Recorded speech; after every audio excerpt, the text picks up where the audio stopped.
و سئل از حسن بصری پرسیدند در زمان صحابه و در زمان شما قدر قیمت چخیل بود حضرت؟ کدام اخلاق تمیز مردم تعریف میکردن؟ حضرت گفتن یکم اخلاق جود جوانمردی را، دویم اخلاق صدق راستگویی را. زمان صحابه و زمان ما همه جوانمرد بود. ما خیلی نبود که یکی از ما هم نامرد باشیم و یکی از ما هم نامرد کنیم. جعفر ابن عبدالمطلب در جنگ موته کشته می شود. وقتی که رسول اکرم خانه جعفر می بیاد که دخترکای جعفر میده حق همش می براین و پیش پیامبر اکرم می بیاین، پاهای رسول اکرم آغوش میکنن. 3 دخترچه داشت. زنشان اسما بنت عمیس بود. کسی خبر نداره که جعفر مردگی غیر رسول اکرم صلی الله علیه و سلم. پیامبر کودککای جعفر دیدن، میگه او چشماشون پوری آب شدن گرفت. دخترکای جعفر با رسول اکرم بازی کردن، صحابه در آمد. بعد از اندکی میگه خبردار کردن زنش که جعفر در موته کشته شده. جنازه جعفر رو میبیارن، حولیش میدرارن. اولین صحابه که رسول اکرم از پیشانش موچه کرده این جعفر است. فکر کنین که جعفر رسول اکرم ای پیشونش موچه کرده گید. وقتی که سفر می بیا پیغمبر جعفر بسیار نغز میدید. اولین انسانی که پیش نجاشی رفت، اولین صحابه که ملک حبشستان رفت، اولین صحابه که رفت با نجاشی واخورد پیامبر و آیین اسلام معرفی کرد، تمام صحابه را پناهندگی در افیوپیا گرفت جعفر است. انقل معرفی کرد که حیران شدن بود این جعفر بود. سوره آل عمران و مریم همو خونده گردن اونجا که اونا مسیحی بودن. در جنگ رومی ها این صحابه از دنیا میگذرد. وقتی خانهش میدراین که دیگر هم در گریه و تکاپو خانه ویران میشه، کودککاش میده حق بدستیم.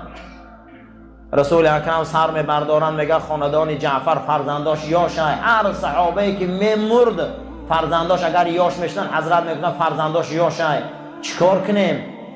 میگه در بالای فرزندای او را گرفتن صحابه ها جنگ میکردن که این دخترش من کلام میکنم، این بچهش من کلام میکنم. رسول اکرم میگه این صحنه را وقتی که گفتن که جعفر دختراش یاش های بیرون برآمد که دید یک صحنه دیگر با رسول اکرم گریه کردن. چه صحنه بود؟ فقیرترین صحابه ها برای کودکای جعفر جنگ دارن. برای همین برادر اسلام دین جوانمردی است. باید ما جوانمرد باشیم. میگه همین صحابه میگه که نون خورده نداشتن، میگه که اینش که دختراش من میگیرم دخترش من میگیرم. ایدهش برآمد این زن ابوبکر صدیق گرفت. چه ابوبکر از زن کمی نداشت، چه گرفت؟ برای او گرفت که این زنا در کوچه نمونن، این زنا به شوهر نمونن. از این محمد ابن ابوبکر به دنیا آمد. از اسما بنت عمیس. اسما بنت عمیس روز حجت الوداع پیغمبر خدا وقتی که احرام میبندن از ذوالحلیفه مدینه منوره مکه میبیاین حجت الوداع آخران حج شانده 6 ماه بعد از دنیا میگذرن. اکثریت زنای صحابه حامله دار بودن. پیغمبر حج میره گفته حامله داران احرام هستن. انامی محمد ابن ابوبکر انامی بچه در پیش خانه خدا به دنیا آمده گرد. برای انامی اینا خیلی محبت داشتن. محمد ابن ابوبکر از این زن کی میشوه؟ زن جعفر کی میگیره؟ ابوبکر صدیق. بعد ابوبکر حضرت علی میگیره. زنا را نمیماندن که او بشو گردن. از اگر یه زن برهگی کنه 1000 مرد زبان شه و اینش برهه شد بچه میکنه گریه مورا. غیرت نمونده دیگر، غیرت مردی نمونده دیگر. میلرزن مردو، هیچگاه نداره بچه میکنن. چو شیر مردو گرفتن. پیغمبر خدا برای چی دختر ابو سفیان هم میگیره؟ ابو سفیان دشمن اشدیش هم وقت. برای چی میگیره؟ برای که شوی دختر ابو سفیان مرد و صحابه پیغمبر بود. این ابو سفیان دشمنش بود. رسول الله گو اگر این مرده باشه این زنی صحابه بود، این در ره نمونه. گفته ایدهش برآمد رسول الله خودش گرفت شد. خودش که گرفت همه حیران شد که دختر دشمنش گرفته. گفت نه زنی امتی من باید در کوچه نمونم. زن به مرد نمیشوه. قسم به خدا زن اگر افلاطون باشه به مرد نمیتونه زینه کردن. این خیلی گمان نکنه که این نفس برآمده این نفس می بیاد دیگه. نه، هر نفس در نزد خدا نام ریخشه داشته. هر نفس میدرا، هر نفس میبرا، میدرآمدگیش نام ریخچه داشته، میبرآمدگیش نام ریخچه داشته. ایرا شأن میگفتیم. در دنیا اگر 7 میلیارد اهالی باشه، یگان تعیین نر انگشتش به یکدیگرش موافقت نمیکردن. 9 انگشت موافقت میکرده، نر انگشت چپ موافقت نمیکرده. همین قدر از روی اتپچک آدم را میقپن. اگر دنیا 7 میلیارد اهالی باشه، 7 میلیارد چیپ بوده در دستا. یک نام خدا بدیعه. یک نام خدا چیه؟ بدیع. بدیع السماوات والارض. خیلی نام داره خدا. نام خدا چی بوده؟ بدیع. بدیع السماوات والارض. بدیع به معنای چی بوده؟ ایجاد کن. بدیع چی بوده است؟ به معنای ایجاد کن. ایجادیات پروردگار نو پیدا شده است. ایجادیات پروردگار نو پیدا شده است که امروز دیگر اکنون از ایزای انگشت هم نمیبینن در تمام دنیا. امروز میگن گوهره که چشمت خیلی دوربین نگاه کن.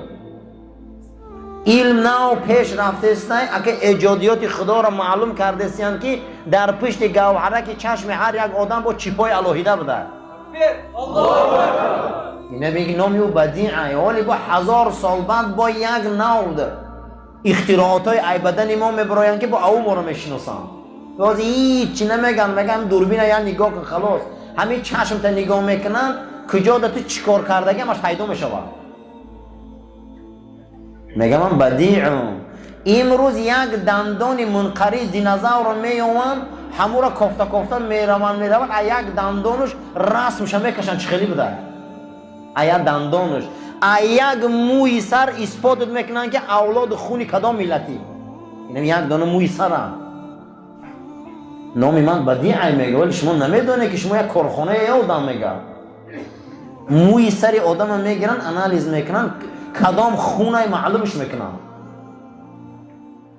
امروز از پشت گوهره که مردمه که چشم ما انا اکنون آدم دیگه تمام مقاوه ایزی دست ای بین رفته که دیگه از ای چی ای چشم میبینن. یه بار چشم تا میگیرن در پشت مردمه که چشم هر یک تیمان نام ریخمون داریم. قرآن میگه کل یوم هو فی شأن. هر یک زمان و مکانی که شما زندگی میکنه عمل شما میگه شأن خویش داره. ای مردم قدر شأن خویش داره. اگه پنجشنبه ای هفته دیگه پنجشنبه ای پنجشنبه قسم وقتا فرق داره. آدم ای آدم فرق داره. شأن هر چیز فهمیم ما. نفس میبرم میداره شأن خویش داره. هر ایمیجه فرق داره. گمان نکنید نو یگر در نزد ما یگر نزد او در کارخانه هست که اینا میگن سیر الهی. یسألوه من فی السماوات والارض کل یوم هو فی شأن فبأی آلاء ربکما تکذبان. خداوند 114 سوره داره. یک سورهش هم به نام خوش الرحمن. یک سوره نام خدا بوده. یک سوره نامش چیه؟ الرحمن. رحمان علم القرآن. می‌بینم مدرسه خدا را نامش چی بوده؟ رحمان. نام مدرسه الله رحمان بوده. چی بوده؟ علم القرآن. می‌بینم تعلیمش قرآن بوده.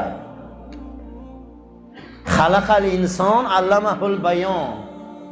یک همین زبان نعمت شبینین که بالای همین قطار یکمین زبان منم بالای پوست زبان ده 3 میلیون حجیره بوده مزه را جدا میکرد.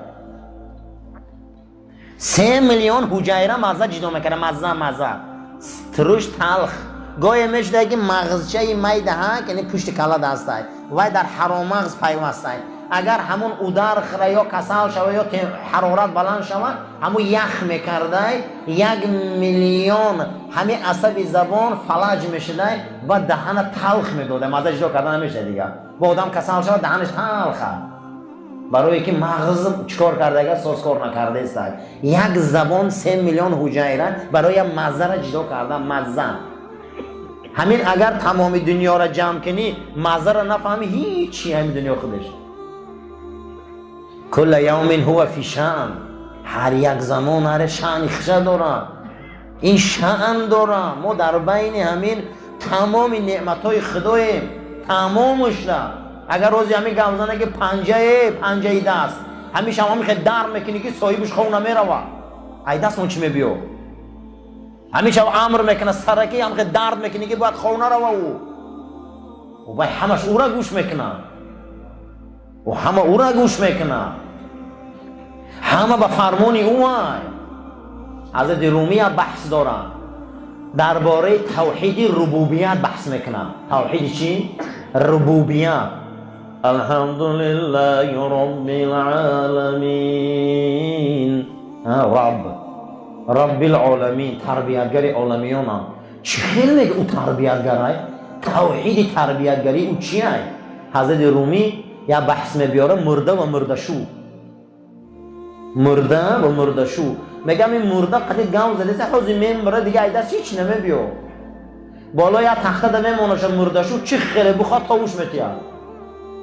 پاشه خیل میکنه، دست خیل میکنه، تاوی چی کار ای دست مرده دیگه نمیبیو. میگه انمو خدا مرده شوی، میگه شما مرده.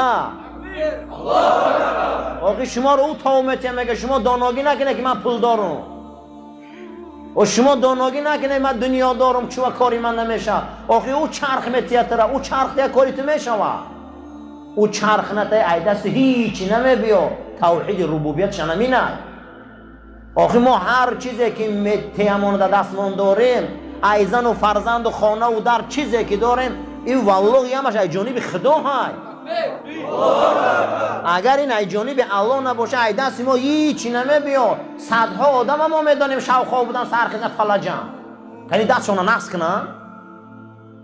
کنی زبانشون نقص کنن؟ خصوصا من خودم یک سرخیزم دستم کار نمیکنم، خونه اومده بوده دست خیمه برداشتن نمیتونم دیگر. آدم میشم خیلی. من خودم دست خیمه برداشتن نمیتونم. من همین دست خیمه راست کردن نمیتونم. دست شلای تا 5 دقیقه ایستادم لرزیدم که چرا دست من این خیل شده. بخودم گفتم که دست خیلی داره کردن نمیتونی. این فرمانی او قضیه دست. این چشم فرمانی او قضیه. کل یوم هو فی شأن. آخه میگه این همه شأن خود چه داره، رای خود چه داره. فبأی آلاء ربکما تکذبان. همین هم دروغ میگه شما. همین هم دروغه.